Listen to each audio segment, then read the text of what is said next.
Seberapa banyak pasangan yang menikah karena cinta? Banyak. Apakah ada jaminan menikah karena cinta akan langgeng selamanya? Tidak juga. Seberapa banyak pasangan yang menikah karena perjodohan? Banyak.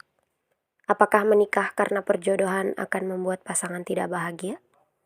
Tidak juga. Pasangan yang menikah karena cinta atau perjodohan bisa menjadi bahagia atau tidak bahagia, tergantung pilihan yang diambil dan bagaimana cara mereka menjalani pernikahan. Betari Hapsari atau Tari memimpikan menikah dengan laki-laki yang ia cintai dan mencintainya.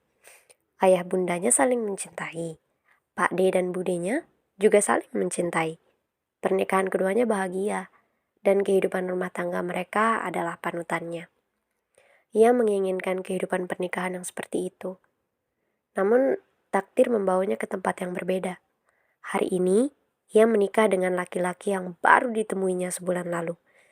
Ia belum mengenal dengan baik calon suaminya, apalagi mencintai.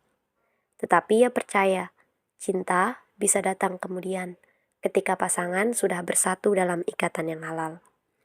Saya terima nikah dan kawinnya Betari Hapsari binti Abiasa Daud dengan mas kawin tersebut tunai. Bagaimana saksi? Sah? Tanya penghulu. Sah, sah. Barakallah. Riuh seketika. Ucapan doa bergema memberikan selamat kepada kedua mempelai agar mendapatkan berkah dari Allah Subhanahu wa Ta'ala. Ayo Tari, Bude membantu keponakannya berdiri untuk duduk di depan bersama suaminya. Akad nikah baru saja dilaksanakan. Pengantin pria duduk bersama wali, saksi dan penghulu di bagian ikhwan, sedangkan pengantin perempuan menunggu di bagian ahwat. Selesai akad, sang istri dibawa kepada sang suami. Tari menunduk saat Bude membantu berjalan ke depan. Dadanya berdebar pelan. Keringat dingin mulai membasahi tangan dan dahinya. Ia gugup karena akan menemui Bian, laki-laki yang sekarang sah menjadi suaminya. Tari duduk dengan tatapan ke depan, belum berani menoleh ke arah Bian. Silakan ditandatangani. Penghulu mengangsurkan map berisi surat-surat dan buku nikah. Mereka membubuhkan tanda tangan di sana. Sekarang pemberian mahar. Tari melirik Bian bingung. Ia tidak tahu harus bagaimana. Suaminya itu bergeming. Ia mengalihkan pandangan, menatap kotak hijau di atas meja. Maharnya kalung emas seberat 10 gram. Silakan pengantin berdiri, instruksi penghulu. Perlahan Tari bangkit. Ia melirik ke arah suaminya. Untuk orang yang baru saja menikah, wajah Bian tidak menunjukkan kebahagiaan. Bian mengambil kotak hijau dan menyerahkannya kepada Tari. Istrinya itu menerima dan tersenyum saat beberapa fotografer mengambil gambar mereka. Dibuka kotaknya mas, pinta fotografer. Tari mengikuti perintah, membuka dan memperlihatkan isi kotak kepada mereka. Masnya juga pegang, tambah fotografer. Enggan, Bian mengikuti permintaan. Senyum. Bian menarik sedikit sudut bibirnya dengan malas. Sekilas ia melihat istrinya yang berbalut gamis putih gading dengan kerudung senada. Bagaimana Tari bisa tersenyum seolah bahagia? Padahal mereka menikah tanpa cinta. Cincinnya. Penghulu meminta pengantin tetap berdiri dan memasang cincin ke jari pasangan. Bian mengambil kotak lain di meja dan mengeluarkan cincin. Ia meraih tangan istrinya untuk memasangkan cincin itu di jari manis. Tari melakukan hal yang sama untuknya. Sama sekali tidak ada getaran di hatinya saat tangan mereka bersentuhan. Salam sama suaminya. Tari mendongak menatap Bian. Ia meraih tangan sang suami dan membawanya ke dahi. Tidak ada kecupan di kening dari laki-laki itu untuknya. Perlihatkan cincinnya, mas. Bian dan Tari melakukan sesuai permintaan sang fotografer. Senyum. Bian ingin menghampiri si fotografer dan melempar kameranya. Seenaknya saja menyuruhnya tersenyum saat suasana hati sedang buruk begini. Ia kembali melirik Tari untuk melihat reaksi istrinya. Perempuan itu masih tersenyum.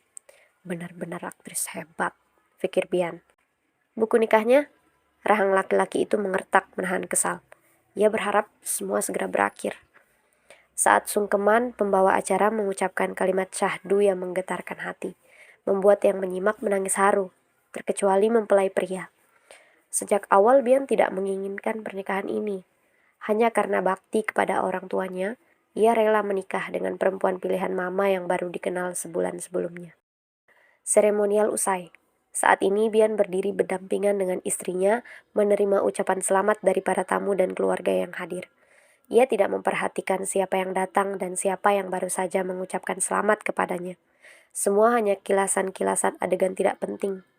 Ia bahkan ingin langsung pulang dan tidur, atau menemui seseorang yang sekarang memenuhi pikiran dan hatinya.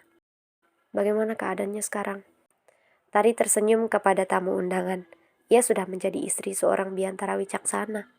Ia berjanji akan menjadi istri yang baik untuk suaminya, meski mereka menikah karena dijodohkan, bukan sebab cinta. Dari kejauhan, Tari bisa melihat Ami, sahabatnya sejak kuliah, datang menghampiri untuk memberikan selamat. Cantik banget Tari, puji Ami tulus. Ia memeluk erat sahabatnya itu. Makasih udah datang, Tari balas memeluk. Ia bersyukur memiliki sahabat yang selalu mendukungnya dalam situasi apapun. Barakallah, selamat ya sayang, bisik Ami di telinga sahabatnya. Air mata Tari menggenang. Makasih, balasnya sambil tersenyum. Silih berganti tamu yang hadir, tidak satu kali pun Tari melihat suaminya menyunggingkan senyuman di wajah. Hanya anggukan singkat menyambut kerabat yang memberi ucapan selamat. Ia merasa Bian tidak benar-benar ingin menikah dengannya. Apakah benar seperti itu? Assalamualaikum, salam Tari saat masuk ke rumah. Waalaikumsalam, jawab Bian yang sudah masuk sebelumnya. Tari mengedarkan pandangan ke seluruh ruangan. Ketika masuk, ia melihat ruang tamu dengan 4 kursi kayu berdesain minimalis dan meja bulat di tengah. Perempuan berkerudung hijau itu melanjutkan langkah menuju ruang televisi. Ada sofa 3 dudukan di sana, dan sebuah meja rendah persegi. Pandangannya beralih ke dapur mungil eyeliner yang didominasi warna abu-abu gelap. Ada meja makan kayu berwarna putih dengan 4 kursi berdekatan dengan dapur. Cantik. Inikah yang menjadi rumahnya mulai saat ini? Barang-barang kamu udah semua? Tanya Bian. Suara Bian mengagetkan Tari. Ia mengangguk. Tari hanya membawa 2 koper. Barang-barang lain bisa menyusul. Tinggal ia ambil dari rumah Pak D. Setelah pesta selesai, suaminya membawa Tari ke sini. Rumah mereka. Rumah Bian lebih tepatnya. Suaminya itu sudah tinggal di sini sebelumnya. Aku akan menunjukkan kamarmu. Bian membawa koper istrinya ke sebuah kamar. Tari mengikuti. Ada kamar mandi dalam, jelas Bian saat mereka sudah di sana. Tari mengamati kamar barunya. Sebuah petiduran ukuran queen, lemari pakaian 3 pintu, dan meja rias. Kalau mau bersih-bersih, ada handuk baru di lemari. Di kamar mandi sudah ada sabun dan sampo, imbuh Bian. Kalau sudah selesai, aku tunggu di meja makan. Ada hal penting yang perlu kita bicarakan. Baik, Tari mengangguk pelan.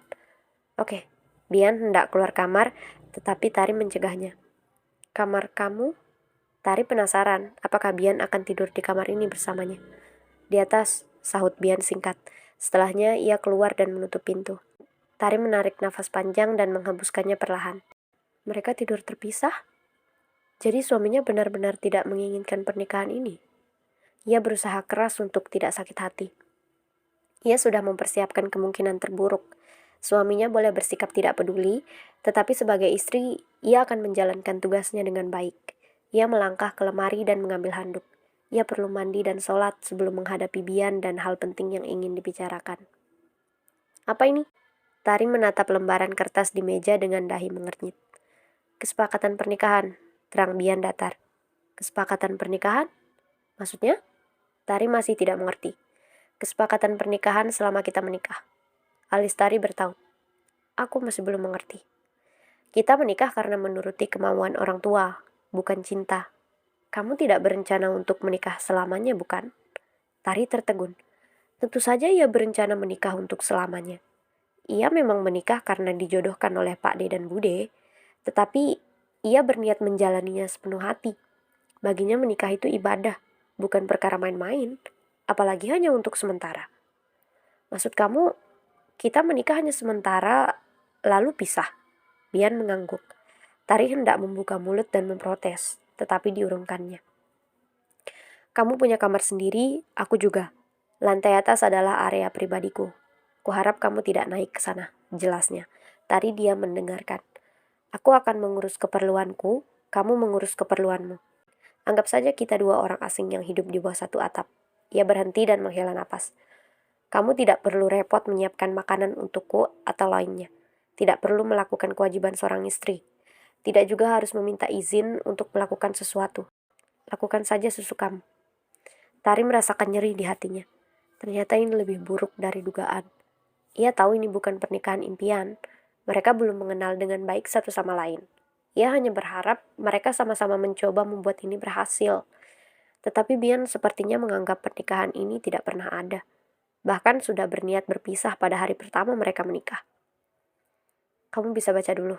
Bian menyodorkan kertas kepada istrinya. Tari mengambil dan membacanya. Selain yang sudah dikatakan suaminya tadi, disebutkan juga beberapa hal lain. Bian tetap akan memberikan nafkah uang bulanan kepadanya. Ia tidak perlu repot membersihkan rumah dan hal lain karena sudah ada asisten rumah tangga yang mengerjakan. Tari menelusuri setiap poin, sampai matanya melebar ketika membaca yang tertulis di sana. Ini maksudnya apa? Serunya tidak terima. Bian mengambil kertas dari tangan istrinya dan membaca yang dimaksud. Sudah jelas kan? Jawabnya datar. Jelaskan lagi, pinta Tari ketus. Baik, aku mungkin belum mengatakan ini kepadamu. Bian mulai bercerita. Sejak awal aku memang berencana untuk berpisah setelah 1 tahun menikah. Mungkin kamu belum tahu kalau aku sudah bertunangan sebelumnya. Mata Tari melebar dengan napas tertahan. Ia tidak tahu suaminya punya tunangan sebelum ini. Dadanya berdebar menunggu kelanjutannya. Aku mencintai Sarah, tunanganku. Sangat mencintainya. Kami sempat berencana menikah, aku Bian. Tapi Mama tidak memberi restu. Suaminya mencintai perempuan lain. Tari merasakan sakit di ulu hatinya. Aku terpaksa setuju menikah denganmu, tapi tidak untuk waktu yang lama. Aku berjanji pada Sarah akan menikahinya setelah kita berpisah. Kamu bermaksud mempermainkan pernikahan kita? Seru Tari. Kamu tidak memikirkan keluarga kamu? Atau keluargaku? Kalau kamu tidak mau menerima, tidak masalah. Silahkan layangkan gugatan cerai ke pengadilan agama. Bian beranjak berdiri dan meninggalkan istrinya sendirian. Tari menatap kepergian suaminya tidak percaya. Bagaimana mungkin ia menikahi laki-laki seperti itu? Ia mengerjap menahan air mata. Beban yang sangat berat menimpa bahunya. Suaminya mencintai perempuan lain dan keduanya berencana menikah setelah Bian menceraikannya. Ia hanya punya waktu 1 tahun untuk menjalani pernikahan ini. Apakah ada yang lebih buruk lagi dari ini?